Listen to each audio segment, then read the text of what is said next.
NVIDIA made a lot of announcements last week, and most of them had to do with new ways they could generate tons of data to make models that beat Llama 3.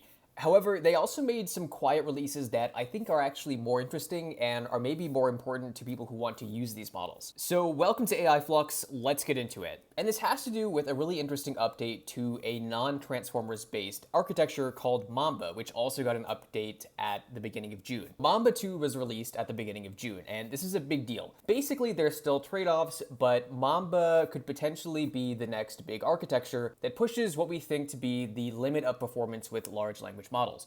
So it's very different than Transformers, and I'll link below to a video that describes this a bit better. But basically, Mamba2 was 50% faster when training, and it 8x'd the latent space that Mamba models could use. Now, for a lot of people, this was interesting, and there's some technical reasons for why this is actually pretty impressive. But what I want to cover is NVIDIA's release. So although NVIDIA released Nemotron last week, and that got a lot of attention, what I think is actually even more impressive was this kind of stealth drop of Mamba2 Hybrid 8B, which is trained on around 3 trillion tokens. And what's really interesting about this is building on top of the massive advancements of Mamba2 and showing us some pretty novel capabilities that we actually wouldn't see in something like Nemotron. And frankly, Nemotron was cool, but a lot of people kind of misunderstood that the purpose of that model was really just to make data. And none of the component models of Nemotron were actually meant to, on their own, beat Llama 3, although there was some interesting performance capability. So we can find a little bit more information on the Hugging Face page, and NVIDIA hasn't really shared a lot of information about this model, and I'm working on getting a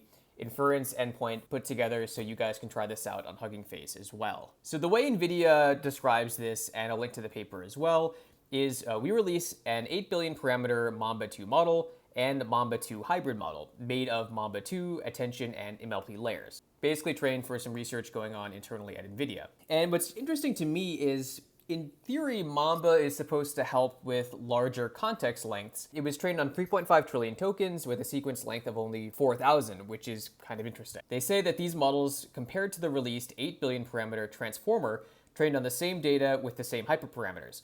And they also are planning on releasing the 32K and 128K long context extensions of Mamba2 Hybrid in the future, which is really what I'm waiting for. Because initially when I read this, I thought, well, like the whole point of Mamba is it handles larger context length better, and they're going to get there. But this as a proof of concept is really impressive. So sticking with a lot of what NVIDIA has done, it uses their Megatron LM framework, which actually doesn't have anything to do with Fallout 3, but it's kind of a cool name.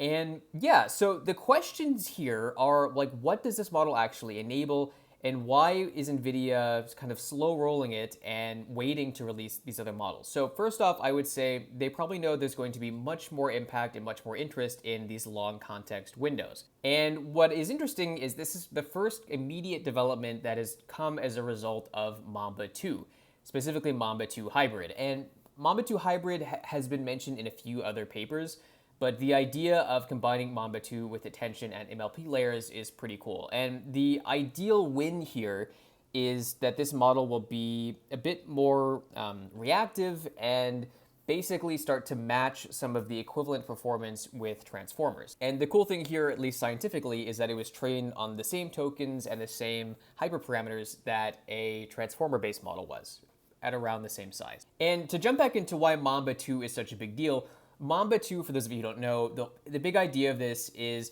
advancing the theory of what are called sequence models, or SSMs. And what these are really good at is something called linear attention, which the really fancy term for that is state-space duality. So when they're mentioning 8x larger states here, like I said, that's kind of a rough equivalent to latent space reasoning with transformer-based LLMs. The big wins with Mamba are that it's actually just more scalable, and it continues to elaborate on this sort of linear scaling with attention, which is pretty cool.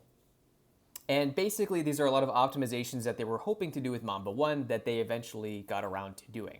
Now, another model that isn't NVIDIA related that I do want to mention in this video was Pharaoh Yi 9B DPO.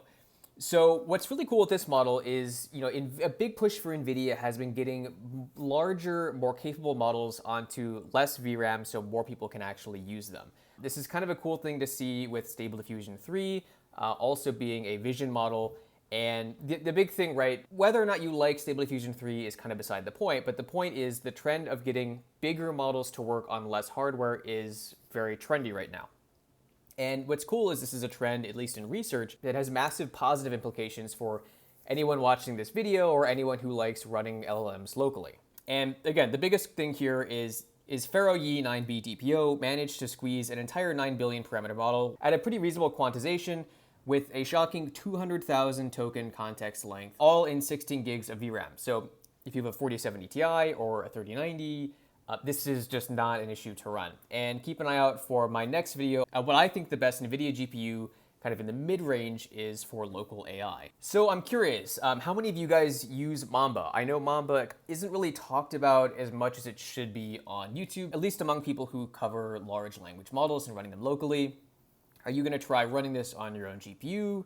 Do you want to, would you like to see me do more in the NVIDIA playground or with Hugging Face? Let me know in the comments below. As always, I hope you learned something, and if you like this video, please like, subscribe, and share. And we'll see you in the next one.